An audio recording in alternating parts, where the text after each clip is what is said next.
नमस्कार, मैं श्यामगिरी। आप देख रहे हैं टीएफडी इंडिया न्यूज 24। टीएफडी इंडिया न्यूज 24 में आप सभी दर्शकों का स्वागत है। एप्स्टीन फाइल अब चर्चा का विषय बन गया। उस वक्त जब अभी तक तो सरकार उसमें उलझी हुई नजर आ रही थी और सरकार के दिग्गज लोग उसमें शामिल होने की चर्चा चल रही थी, सबूत आ रहे थे, मेल आ रहे थे, सब कुछ आ रहे थे एप्स्टीन का। लेकिन अब चौंकाने वाली बात यह आई कि एप्स्टीन फाइल में भारतीय लड़की का भी नाम आया है। वह बड़ी शर्मिंदगी वाला है, लेकिन दुर्भाग्य यह है कि सरकार चुपचाप बैठी हुई है। यह सरकार कब तक बैठी रहेगी और कब तक लोग इस देश के चुप रह करके यह तमाशा देखते रहेंगे, क्योंकि इस पूरे सरकार का चरित्र इन नेताओं का विश्व के सामने है। दूसरे देशों में थोड़ी लाज शर्म तो बची है कि इस्तीफा दे रहे हैं, माफी मांग रहे हैं, लेकिन हमारे देश में नेताओं की लाज शर्म धो करके पी चुके हैं या हटकर्मी पर आकर के खड़े हो गए, जो इस देश के शान शौकत को शर्मिंदगी दिलाता है। लेकिन क्या अब स्वतः संज्ञान न्यायपालिका को नहीं लेना चाहिए कि आखिर वह लड़की एप्स्टीन के संपर्क में कैसे आई, किसने वहां ढकेला उसे? तो इन नेताओं से उम्मीद नहीं कर सकते और न्यायपालिका से न्याय की अब गुहार नहीं लगा सकते, क्योंकि वह सुनता ही नहीं।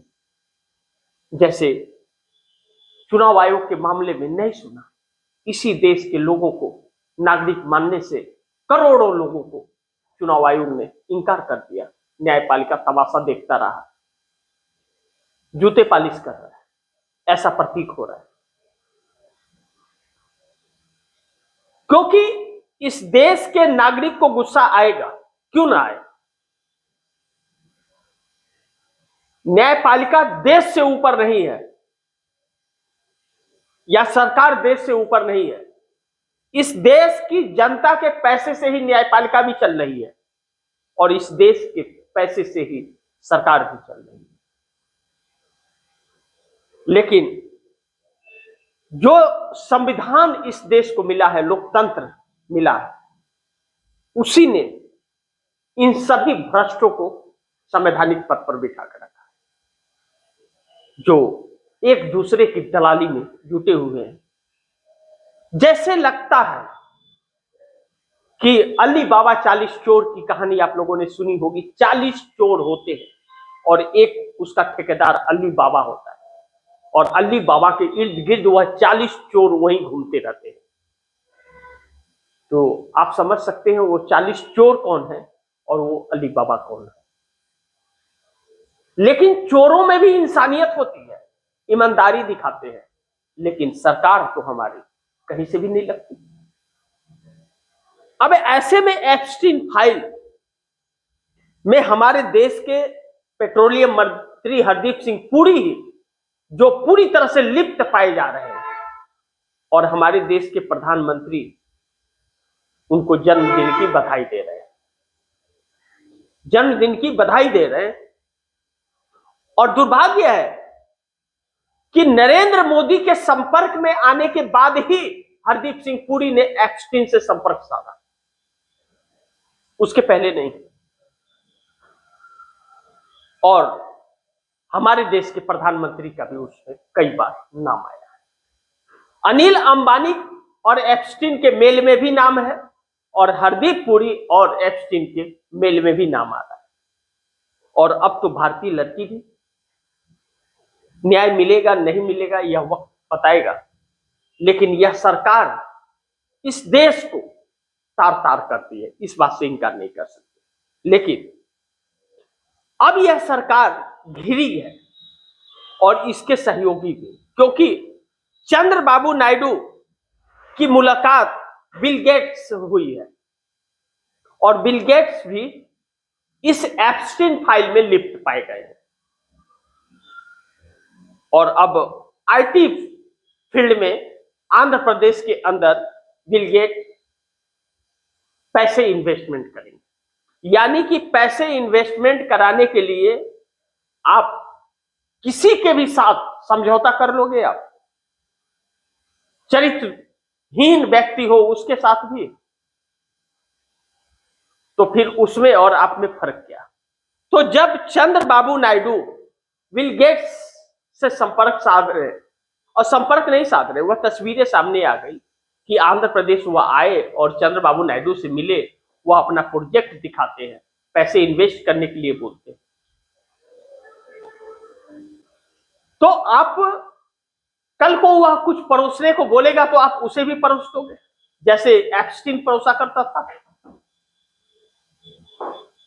वह यूं ही आपके साथ, जब ऐसा ही चरित्र उसके साथ है तो कुछ भी कर सकता है। यह देखना बड़ी महत्वपूर्ण होगा। लेकिन अब महत्वपूर्ण एक चीज और भी है कि वाराणसी, जहां से नरेंद्र मोदी सांसद चुन के आते हैं, वाराणसी के दाल मंडी में लोगों को खून के आंसू रुलाए जा रहे हैं। वाराणसी के लोगों की त्रासदी देख करके जिस तरह से दाल मंडी को पूरी तरह से तोड़कर शमशान बनाया जा रहा है, जिस तरह से 50 साल 100 साल से रह रहे लोगों को, घरों को तोड़ा जा रहा है, लोग बिलख रहे हैं और क्रूरता से सरकार बुलडोजर चला रही है। यह सरकार ऐसे लोगों पर हमले कर रही है जो अल्पसंख्यक हैं, दलित हैं, अति पिछड़े हैं। लोगों को बसा नहीं रही है, लोगों को उजाड़ रही है और उजाड़ कर वह जमीन औने पौने रेट में उद्योगपतियों को दे रही है। कहा यह जा रहा है कि उस दाल मंडी, वाराणसी दाल मंडी के अंदर जो 2 करोड़ रुपए का मकान है, कीमत होगी, उसको 50 लाख रुपए सरकार मुआवजा देने की बात कर रही है। वह अभी दे नहीं रही है, कब देगी नहीं जानता कोई, और घर खाली करा रही है, तोड़ रही है, और टूटे मकान में लोग रह रहे हैं क्योंकि उनके पास रहने के लिए कोई स्थान नहीं है।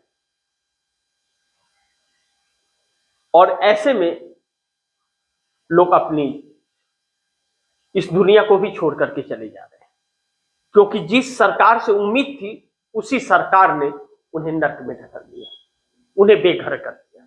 जिसने आसिया बनाने का वादा किया था वह आसिया को उजाड़ रहा है। तो नरेंद्र मोदी, दुर्भाग्य है कि वाराणसी के सांसद हैं। कितना भी कमजोर सांसद अगर होता है तो अपने क्षेत्र के लिए लड़ता है, लेकिन वाराणसी का दुर्भाग्य है कि वहां का सांसद वहां के लोगों को उजाड़ता है और तानाशाह है। वाराणसी के लोगों के तो भाग फूटते हैं। कहते हैं वाराणसी में पाप धुल जाते हैं, लेकिन एक पापी वहां जाकर के सांसद बन के तानाशाह हो गया। वाराणसी के दाल मंडी के लोगों को के दृश्य को देख करके रोना आता है, और किसी भी टीवी चैनल पर यह खबर नहीं मिलेगी आपको। सरकार की दलाली करते हुए टीवी चैनल पाए जाएंगे, लेकिन देश की जनता की आवाज उठाने के लिए नहीं मिलेंगे, क्योंकि सब के सब बिक चुके हैं और अपनी आत्मा भी बेच चुके हैं। वक्त बहुत तेजी से बदल रहा है। कहते हैं कि जब सड़कें सूनी हो जाती है तो संसद आवारा हो जाता है। सड़कें बड़ी हैं लेकिन संसद आवारा हो गया है। यह सरकार आवारगर्दी कर रही है और कोई भी जिम्मेदारी यह सरकार नहीं समझती अपना, इसीलिए देश के लोगों को तरह तरह से प्रताड़ित किया जा रहा है। कानून इस देश के गरीबों के लिए बनता है, कानून गद्दी पर बैठे हुए उन मंत्रियों के लिए नहीं है। उसी जिस कानून को वह बनाते हैं उसी का वह पालन नहीं करते, लेकिन अपने बचने के लिए अलग अलग कानून का इस्तेमाल करते हैं। जैसे अब ऐसा प्रस्ताव आएगा कि प्रधानमंत्री से कोई सवाल नहीं पूछ सकता, वह सबसे ऊपर है, देश से ऊपर है। जैसे अब सरकार के खिलाफ सेना के अध्यक्ष लिख देते हैं किताब, तो सेना के अध्यक्ष जो होंगे, जो सेना के लोग होंगे, वह पुस्तक नहीं, किताब नहीं लिख पाएंगे। सेवा में रहते हुए भी और सेवा से छुट्टी होने के बाद भी 20 सालों तक नहीं लिख पाएंगे। यानी कि इतिहास अब इस देश का लिखा नहीं जाएगा। उस पर रोक लगा रही है सरकार, क्योंकि सरकार का पाखंड जनरल नरवणे ने देश के सामने ला दिया। अब ऐसे में 9 मार्च को वोटिंग होनी है पार्लियामेंट के अंदर स्पीकर ओम बिरला के खिलाफ। ओम बिरला को लेकर के अविश्वास प्रस्ताव आया है। एक बात यह समझ नहीं आई कि स्पीकर ओम बिरला संसद में नहीं आए। स्पीकर ओम बिरला आप गद्दी पे भी नहीं बैठ सकते और सरकार के वह हिस्सा नहीं है और अभी तक इस्तीफा हुआ नहीं है। किस हैसियत से स्पीकर ओम बिरला को इस देश की सरकार ने बांग्लादेश भेजा है वहां की नई सरकार के शपथ ग्रहण में? किस हैसियत से? क्या वह व्यक्ति सरकार का हिस्सा है? अब ऐसे में सरकार से सवाल पूछा जाए तो सरकार भागती है, लेकिन जिस एप्स्टीन फाइल में यह सरकार डूबी हुई है, उसी इजराइल अब जाने की तैयारी में हमारे देश के महामानव हैं। इजराइल जा रहे हैं। अब वहां से जाके और कौन से नए एप्स्टीन को लेकर के आएंगे, सौदा करके आएंगे उससे, यह भी देखना महत्वपूर्ण होगा। इजराइल के लिए रसिया से रिश्ता खराब कर लिया, क्योंकि इजराइल का प्रेमी ट्रंप है। क्योंकि रसिया धमकी नहीं दे रहा है और अमेरिका धमकी दे रहा है कि तुम हमारी नहीं सुने तो तुम्हारे चरित्र को हम सबके सामने ला देंगे। तो इजराइल जा रहे हैं। हो सकता है फिर नाचने का शौक जगह हो, जा रहे हो नाचने के लिए, नाच उच के दिमाग को फ्रेश करके आएंगे।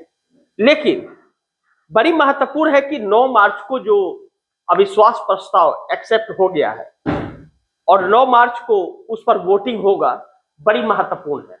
सरकार हिली हुई है, क्योंकि नीतीश और नायडू को कहा जा रहा है कि मनाने का दौर चल रहा है, मनाया जा रहा है। मानेंगे नहीं मानेंगे यह वक्त बताएगा, क्योंकि सबके साथ तो वादा खिलाफी ही किया है। चंद्रबाबू नायडू ने अभी तक अपनी चुप्पी नहीं तोड़ी है, अभी तक अपनी चुप्पी तोड़ी नहीं है कि सरकार के साथ है या नहीं है। और जिस तरह स्पीकर ओम बिरला को भेजा गया है, स्पीकर ओम बिरला को जिस तरह बांग्लादेश भेजा गया, इससे यह साबित होता है कि 9 तारीख के पहले उनका इस्तीफा करके सरकार में शामिल कर लिया जाएगा, क्योंकि कैबिनेट से कई मंत्रियों को हटाने की भी चर्चा चल रही है। यह तो वक्त बताएगा। लेकिन अगर वोटिंग हुआ और चंद्रबाबू नायडू और नीतीश कुमार वॉकआउट कर गए तो 30 सांसद कम हो जाएंगे, यानी कि अल्पमत में सरकार आ जाएगी। लेकिन एनडीए गठबंधन इस वक्त है किस स्थिति में? एनडीए गठबंधन के जो सहयोगी दल हैं सब सत्ता भोगी हैं, उन्हें देश से कोई मतलब नहीं है, देश में क्या हो रहा है इससे कोई मतलब नहीं है, सत्ता का भोग लेना चाहते हैं। वो छोटे छोटे ही मिल करके इस सरकार को मजबूत बना रखे हैं। आप सोचिए, चरित्र पर सवाल खड़ा हुआ है, लेकिन किसी ने एक बयान नहीं दिया और किसी ने नहीं कहा कि सरकार को जवाब देना चाहिए और नहीं देगी तो हम साथ छोड़ देंगे ना, सब सत्ता का भोग उठा रहे हैं। अब ऐसे में इंडिया गठबंधन के सांसदों की संख्या बढ़ती जा रही है और इंडिया गठबंधन अब 238 से वह 250 के पार पहुंच रहा है।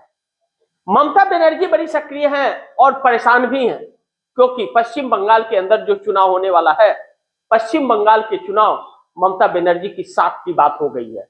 अगर इस बार चुनाव हार गई तो पार्टी का वजूद समाप्त हो जाएगा, क्योंकि पश्चिम बंगाल के अलावा कहीं जगह उनके लिए नहीं है और ना ही कहीं ठिकाना मिलेगा। ऐसे में ममता बनर्जी को पार्टी बचा पाना बड़ी मुश्किल होगी। देखना यह होगा कि ममता बनर्जी जो नीतीश कुमार से संपर्क कर रही है या चंद्रबाबू नायडू से, वह कारगर साबित होता है कि नहीं। क्योंकि 9 मार्च को एनडीए गठबंधन का नहीं, नरेंद्र मोदी सरकार का भी परीक्षा होना है।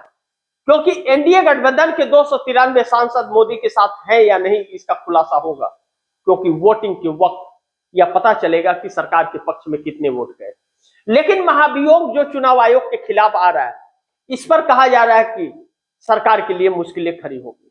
एनडीए गठबंधन के 53 सांसद में कितने सांसद सरकार के साथ होंगे, यह देखना महत्वपूर्ण होगा। 2 लोगों के इस्तीफे संभव माने जा रहे हैं, एक ज्ञानेश कुमार के और एक ओम बिरला के। लेकिन ज्ञानेश कुमार पर जब चर्चा होगी तो बहुत सारी बातें खुलेंगी कि अमित शाह के सचिवालय में सचिव रहते हुए उन्हें कैसे मुख्य चुनाव आयुक्त बनाया गया। तो जब अमित शाह के खास व्यक्ति को चुनाव आयुक्त बनाया गया तो वह खास व्यक्ति के लिए काम कर रहा है, देश के लिए नहीं।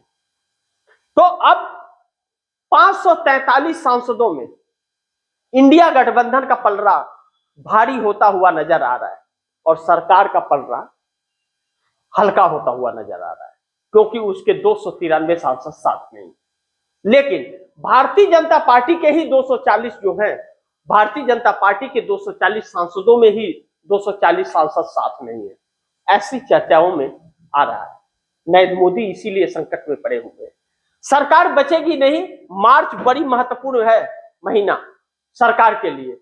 मार्च महीना में सरकार कहा जा रहा है कि गिर भी सकती है, बच भी सकती है। अगर बच गई तो सरकार का सामना विपक्ष नहीं कर पाएगा, क्योंकि इसकी क्रूरता और बढ़ेगी। एप्स्टीन फाइल, जनरल नरवणे की किताब और अमेरिकी ट्रेड डील से अगर यह सरकार बच जाती है तो फिर 2029 तक मोदी की सरकार कोई हिला नहीं पाएगा और 29 के बाद कोई सत्ता में आने लायक बचेगा।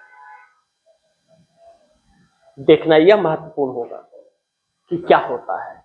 लेकिन एनडीए गठबंधन के उन घटक दलों को भी सोचना चाहिए कि मोदी रहा तो वह भी नहीं पार्टी कहलाने लायक बचेगा, उनका भी वजूद समाप्त हो जाएगा।